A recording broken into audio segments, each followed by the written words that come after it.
We understand that storytelling is important because of imagination and passing on ideas, but we forget about how important it is to criticizing things that we don't like or we don't understand. Imagine for a minute if one of the most important films of all time never got seen because the guy that inspired the movie hated the fact that somebody made a movie about him. You see, you don't have to imagine this happened with the film Citizen Kane.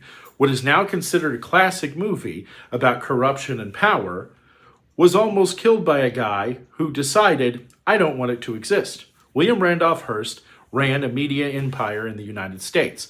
He owned newspapers, radio, all sorts of things. And when the movie came out, he not only tried to have it killed, he kept people from writing about it. He didn't let them talk about it on their radio programs. They personally attacked Orson Welles.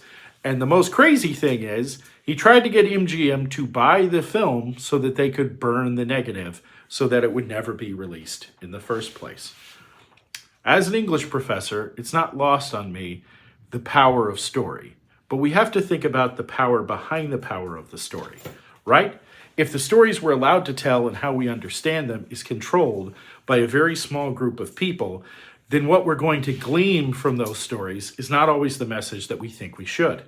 Okay, take for instance, when we talk about billionaires in movies, who are they? They're Tony Stark. They're Batman. They're these amazing people who are actually helping the little guy, and being a billionaire didn't make them great. They would have been great anyway. They just happen to be billionaires who have the money to build gadgets to help out.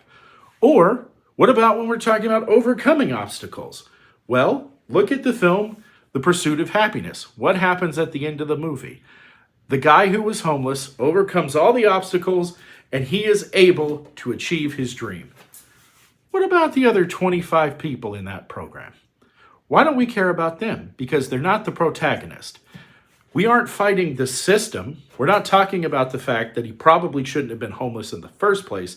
What we're talking about the fact is that one individual can overcome everything if they're smart enough and they work hard enough and they just don't give up. They can make their dreams happen.